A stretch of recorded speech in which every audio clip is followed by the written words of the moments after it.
Para sa atin, kilalang may integridad at dedikasyon ng paglilingkod ng halos 5 dekada sa industriya ng radyo at telebisyon.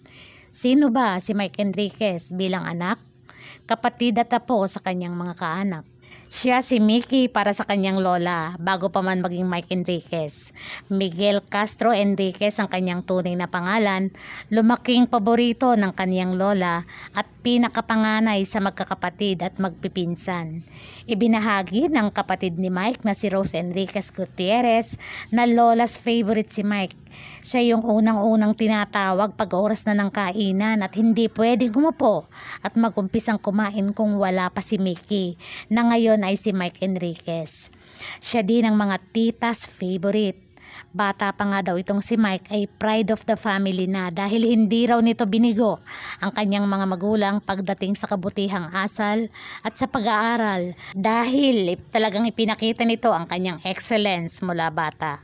Sa report ni Mike Salazar ng GMA Integrated News, si Mike ay mula sa pamilya ng educators at professionals. Vice Principal ng Lazal ang kanyang lolo at teacher naman ang kanyang ina, executive sa isang insurance company ang kanyang ama. Kaya dugong lasalista mula elementarya hanggang kolehiyo itong si Mike Enriquez.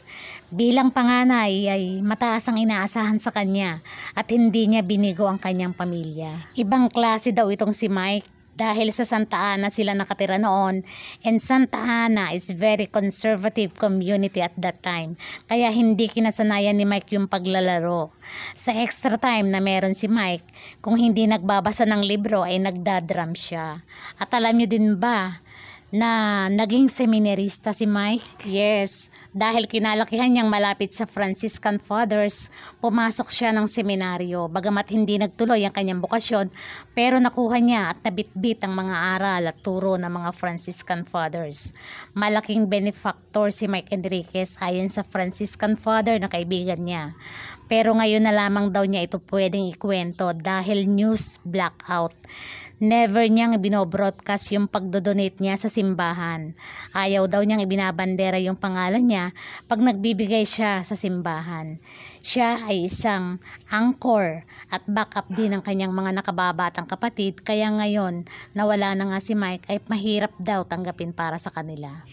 Hindi lang malalapit na pamilya, kamag-anak at kaibigan ang nagluluksa sa paglisa ng isang Mike Enriquez, kundi yung mga taong nakasama, nakasalamuhan niya at naging kabahagi ng 71 taon na inilagi niya dito sa mundo.